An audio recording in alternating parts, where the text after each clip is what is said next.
अस्सलाम वालेकुम रहमतुल्लाहि व बरकातहू। मेरी यूट्यूब फैमिली अल्लाह कर हंसते रहे, बसते रहे, आबाद रहे, शाद रहे। जिस जिस कंट्री से मुझे देख रहे हैं, मुझे प्यार करते हैं, मोहब्बतें करते हैं, मेरी माएँ, मेरी बहनें, मेरे भाई, सबको सलाम हो गया। तो सब वो सलाम भी और प्यार भी दूसरा दिन आज ईद का है, तो मैंने जवाब देना था गुलाम अरवी साहब को। तो आज मैं जवाब दूंगा उसे और बताऊंगा मेरी जायदाद कहाँ गई है भाई। तो जी इस बात से सितारा और साजिद का कोई वास्ता नहीं है, पहली मैं बात कर रहा हूँ भी, उसका इस बातों से कोई वास्ता नहीं है। ये झगड़ा और ये बातें जो है ना, साफ साफ सच सच ये तेरी और मेरी हैं सलो, इसको सितारा पर नहीं ला जाना, ठीक है। वो सितारा बेटी का इस मामले में कोई नहीं है। तो ये मेरी यूट्यूब फैमिली ये देख सुन रहे हैं कि इससे जितना भी बातें होगी ना, इसमें सितारा का कोई कसूर नहीं है, ना सितारा को बीच में लाया जाए, ठीक है। जो बात करनी है मुझ पर करना। अच्छा, तो मेरी यूट्यूब फैमिली भी, मैं इसने कहा भी इसकी जायदाद कहाँ गई भी, जायदाद इन्हीं लोगों की मेहरबानी है, इन लोगों के पेट में ही है। तो खैर जायदाद जी मेरी, मैंने एकड़ ज़मीन का बेचा है, यानी कि इस टाइम तो 20 लाख का होगा। तो मैंने वीज़ा लिया भाई ग़ुलाम मोहम्मद साहब से। जब मैंने वीज़ा लिया, सऊदी अरब पहुँचा, तो मैंने बोला भी इकामा बनवा के दो, पासपोर्ट देते हैं और फिर इकामा बनता है। तो उसने कहा भी वो आपका सेठ नहीं है, सिठानी है, वो गई हुई है दुबई, आएगी तो बनेगा। खैर उन्होंने 3 महीने गुजर गए, तो मैंने बोला भी वो मेरा वीज़ा किस चीज़ का था, ड्राइवरी का। तो खैर तो फिर उसने 3 महीने बाद मुझे वीज़ा बनवा के दिया। जैसे वीज़ा बनवाया, तो जब पुलिस ने चेक किया वीज़ा, बेचारा पुलिस ने जब चेक किया तो वीज़ा था वो 2 नंबर। खैर 2 नंबर, मुझे तो पता नहीं था भी 2 नंबर है।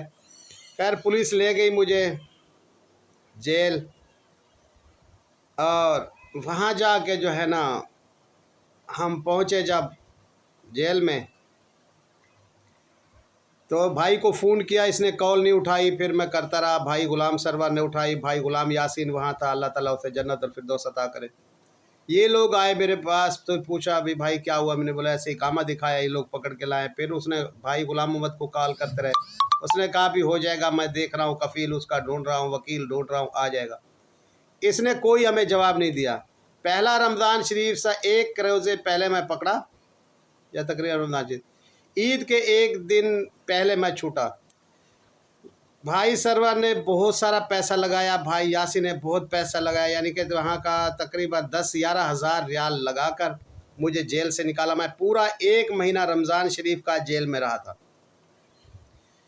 तो खैर ये तो रही मेरे एकड़ ज़मीन की बात। दूसरी बात यह है कि मेरी ज़मीन 1 बीघा ज़मीन और मैंने कैसे बेचा, जो मेरी माँ की तरफ से और हमारी कमाई किसी का नहीं था, हमने खुद कमाया था, और मेरी वही माँ ने कहा मतलब मुझे दिया था जो हिस्सा। अच्छा जी, दूसरा बीघा मेरा गया है, हमारे यहाँ डॉक्टर है, डॉक्टर मंजूर साहब, वहाँ जी सलमा साहब और फ़ारूक पढ़ते थे उनके घर में। तो उनके बेटे ने बदतमीज़ी की थी, ठीक है। तो दूसरा मैंने फिर 11 बंदे लेके हम जाके लड़े थे उसके साथ, और फिर जी मेरा दूसरा भी मेरे ऊपर पर्चा हो गया था लड़ाई का, ठीक है। दूसरा बीघा मेरा ये इनकी लड़ाई में, ठीक है। खैर वो कोई बात नहीं है, मैं गैरत वाला हूँ या बेगैरत हूँ, ये मेरे यूट्यूब फैमिली आप समझ रहे हैं, सुन रहे हैं। दलेर वो होता है जो, मैं बहादुर उसे कहता हूँ जो सच बोले और सामने बोले, ठीक है, छुपे नहीं, सच सामने लाए, जो कसूर हो वो भी बोले भी मेरा ये गलती मुझसे हुई है। खैर ये मेरी गलतियाँ ही भाई, मैं भाइयों के पीछे जान देता आया हूँ। तो दूसरा बीघा जी मेरा वहाँ बिका, यानी कि सलमा साहब और फ़ारूक साहब के लड़ाई में। अच्छा तो खैर कोई बात नहीं, मैं मेरे बच्चे थे भी, बेटे थे, हमारी ज़मीन बिक गई बीघा। तो ये थी जी मेरी कहानी। अच्छा दूसरी बात ये कह रहा हूँ भी मुझे घर मेरा क्यों नहीं है भाई। ये जहाँ शाहबाज और ये बैठे ना, ये और मेरी जगह एक ही थी। अम्मी ने मुझे कहा था भी एक आप दोनों भाई एक साथ हो, इकट्ठे ही हो। तो हम एक साथ थे, भाई ग़ुलाम सरवर और मैं। तो 20-25 साल 30 साल हम एक साथ रहे हैं। तो जब ये शाहबाज और मदनी और इनकी शादी हुई, फिर वापस आए, तो मुझे फिर घर छोटा था, मुझे चेंज करना पड़ा। मैंने ससुराल के यहाँ जाके घर बनाया है और अपने पैसों से लिया है, मेरी वाइफ की तरफ से नहीं आया, मैंने पैसों से लिया है। वहाँ मैंने 2 कमरे बनाए, अभी उसकी भी दीवार नहीं है भाई, दीवार मैंने बनवानी है। और लैट्रिन भी मेरा छोटा सा है, उसको भी जाके बनाना है अभी। ये मेरी अपनी औकात बता रहा हूँ भाई। तो मेरे 2 कमरे हैं, लेकिन मैंने अपने पैसों से लिए हैं। हाँ, उसकी दीवारें वगैरह देनी है। तो ये थी जी बातें। दूसरी बात ये करते हैं जी, मैं सऊदी अरब से जब फिर आ गया तो मैंने शोबिस में काम शुरू किया, ड्रामों में जाके, फिल्मों में काम करता था। तो वहाँ जाके मेरी एक शागिर्द बनी, हिना नाम की बच्ची है, वो मेरी शागिर्द बनी। और उसने मतलब उसके साथ जब मैंने काम किया तो वो उसने कहा, उस्ताद जी अब आप जो है ना, मैं आपसे वो मिठाई रखना चाहती हूँ, मैं आपकी शागिर्द बनती हूँ। फिर मैंने उसके अपनी कहानी पूछी गुर्बत की। कहती है मेरा घर वाला फोत हो गया, मेरी एक बच्ची है। तो खैर मुझे उस पर बहुत तरस आया और रोना भी आया। अभी कैसे शोबस में, मैंने बोला क्यों आई? उसने कहा अभी मैं इसलिए आई हूँ, अभी मेरा करने वाला कोई नहीं था, तो मैं शोबे से ही मतलब काम करके अपनी बच्ची का पेट पालती हूँ, पढ़ा रही हूँ बच्ची को, खुद भी कर रही हूँ। तो उस दिन मैंने उसे बेटी बना लिया। उस दिन के बाद मैंने उसे बेटी बनाया। और रमज़ान शरीफ का महीना गुजरा है, ठीक है, मेरा अल्लाह गवाह है, वो मेरी बेटी है। मैंने उसे हाँ, फिल्मों में, ड्रामों में, तस्वीरों में, मतलब जब वो मेरे शोबिस में काम करती, तस्वीरें भी बनती थी ये वो, लेकिन मेरी जैसे कोई बेटी होती है ना, ऐसी बेटी है। मैं अल्लाह की कसम खा रहा हूँ, ठीक है। मैंने कभी बुराई वाला कुछ उसको टच किए वो। अच्छा, दूसरी बात है, वो गैरत वाली बच्ची है, ठीक है। उसके वगैरह क्या है ना, वो गैरत वाली बच्ची है, अपना कमाती है, अपना खाती है, ठीक है। तो वो ये कहानी जी ये है कि मेरी बेटी बनी, और जो बेगैरत बंदा तू सल्लू, अब मैं तेरे ऊपर आता हूँ, ऐसे मेरी बेटी बनी है। और मेरी अल्लाह की कसम मेरी बेटी है। और मुसलमान है जो भी सुन रहे हैं, जो भी जिस कंट्री से भी हैं, तो मेरी अल्लाह की कसम वो मेरी बेटी है।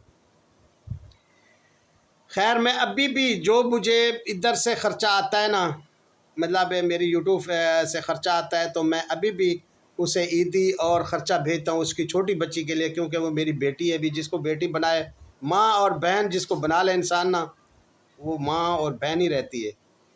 तो खैर मेरा अल्लाह गवाह है, वो मेरी बेटी है। मैं ख़र्चा भी भेजता हूँ उसकी बच्ची के लिए, उसके लिए, क्यों कि भाई उसका करने वाला कोई नहीं है। तो जी ये थी मेरी कहानी। और दूसरी बात ये कह रहा हूँ, सल्लू साहब आपने मुझे कुत्ता, दल्ला, भड़वा, पता नहीं क्या क्या बोला, ये मेरे अल्लाह की ज़ात देख रही है। दूसरी बातें जो तेरी हमारी और दूसरी है वो इंशाल्लाह बताऊंगा, ठीक है, ये भी बताऊंगा। ये क्या मुझे बताना ज़रूरी पड़ जाता है, पता नहीं वजह क्या है। और आपको जिसने सिखाया, ठीक है, असगर, सलमा, नजमा, यानी कि गिनती करा दूँ ना, यानी कि इसके अब्बू का भी हाथ है। क्यों कि आप लोगों की बात तो हो रही है ना। तो बड़े भाई साहब आप दर्स देते हैं तो बेटों को भी दर्स दे दें। खैर आपका छोटा भाई हूँ, ना माँ बाप आएगा ना भाई आएंगे, ठीक है। आपने बहुत जायदाद कमाई इन बेटों के लिए, इधर से लेके उधर से लेके ये वो करके, कहाँ करनी है, इन बेटों को ही देनी है ना। तो यही बेटे आपके बहुत आपका नाम रोशन कर रहे हैं, और चाचों को भी कर रहे हैं माशाल्लाह। आप लोग तो सब गैरत वाले हैं भाई, बेगैरत कौन है? चाचा है। क्या बात है जी। आपकी गैरतें इंशाल्लाह बताऊंगा, क्या क्या गैरतें हैं, कैसे ज़मीन बनाई आप लोगों ने, वो भी बताऊंगा। तो खैर अब तक के लिए भाई यही बातें मैंने ये करनी थी। और इंशाल्लाह कल की वीडियो में सल्लू साहब मुझे जवाब देंगे और मैं उसे फिर अगली किताब खोलेंगे। मैंने कोई किताब नहीं खोली, मैंने अपनी ज़िंदगी के बारे में बताया। अभी ये मेरी ज़िंदगी है। और अब मैं मतलब 1 साल, अगले रमज़ान शरीफ में मुझे दिलबर ले आया है कराची में, उनकी मेहरबानी है। इन बच्चों ने, मेरे भाई अकबर के बच्चों ने बहुत साथ दिया मेरा, उनकी बड़ी मेहरबानी। खैर तो अब मैंने मतलब अपना चैनल बनाया, और आप लोगों की बड़ी मेहरबानी जो मुझे साथ दे रहे हैं, प्यार कर रहे हैं मुझसे। लावाल सा बंदा हूँ, अकेला सा बंदा हूँ, मैं अकेला, हर कोई आया है और हर किसी ने अकेला ही जाना है। कोई बेटा, कोई बेटी, कोई जायदाद, किसी चीज़ ने जाना है, ईमान ने साथ जाना है, ठीक है। किसी के साथ कोई नहीं जाएगा। जैसे कोई अकेला आया था ना, ऐसे ही अकेला जाएगा। और अल्लाह हाफिज़। कल की बातें इंशाल्लाह फिर मैं कल बताऊंगा। बहुत सारी बातें भाई, बहुत सारी बातें हैं, ठीक है, लेकिन इधर रोक रहा हूँ, अभी रोक रहा हूँ। अल्लाह हाफिज़ मेरी यूट्यूब फैमिली। मिलते हैं कल के व्लॉग में कुछ अच्छा लेके। आप लोगों को अगर मेरी बातें और मेरा व्लॉग अच्छा लगे तो इसे लाइक शेयर और अच्छे कमेंट ज़रूर करना। सब्सक्राइब भी चाचा को करना ज़रूर, क्योंकि आप लोगों के साथ की बहुत ज़रूरत है। अल्लाह हाफिज़। अच्छा जी, तो उम्मीद करता हूँ आज का व्लॉग मेरा अच्छा लगा होगा। अगर अच्छा लगे ना तो इससे लाइक शेयर कमेंट ज़रूर करने। तो जी थोड़ी सी बात रह गई थी, मैंने बतानी थी यार भाई। मैं छूटा जब मेरे भाई यासिन ने और भाई सरवर ने मुझे छुड़ाया, तो फिर भी भाई गुलाम मोहम्मद ने नहीं पूछा। अभी आप पूरा महीना नहीं आए मुझे जेल में पूछने, तो ये दोनों भाई भागते दौड़ते रहे और मुझे छुड़ाया। और फिर उन लोगों ने अपनी ज़मानत पर छुड़ाया था मुझे एक दिन ईद से पहले। तो एक दिन ईद से पहले छुड़ाया, तो अपनी ज़मानत पर तो 1 महीना मैं वहाँ रह गया हूँ, फिर सऊदी अरब में। उसके बाद ये भाई वालों ने मेरी टिकट कराई और टिकट करा कर मुझे भेजा वापस, कि वो इकामा रख लेते हैं भाई कफ़ारत में। उसका इकामा रखा मेरे भाई का, सरवर का, और बाद में जो है ना मुझे वो उन लोगों ने ज़मानत दी। फिर वो से ना मुझे एयरपोर्ट पर पहुंचाया और बाद में उसे इकामा मिला। तो ये तो थी जी सल्लू वालों की मेहरबानी। तो अब इन लोगों ने सब ने आगे कर इसे किया है, सलमान को भी तुम जाओ और तो चाचे पर बातें करो। ये सब एक साथ मिले हुए हैं आप लोग, ठीक है, मुझे भी पता है भाई, कोई टेंशन नहीं है। तो आपने भी इसको पहलवान बनाया, भी जाओ और तुम जाकर बकवास करो चाचे पर। कर लो सल्लू बकवास जितना करनी है, मैं भी बैठा हूँ। बहुत सारी किताबें इंशाल्लाह आप लोगों को फिर खोलूँगा। तो ये जो है मेरी सच्चाई है, मैंने सच अपनी बताया, फिर आगे इंशाल्लाह आपकी बहुत सारी बातें करूँगा। तो जी कल का ज़रूर इंतज़ार करना मेरा।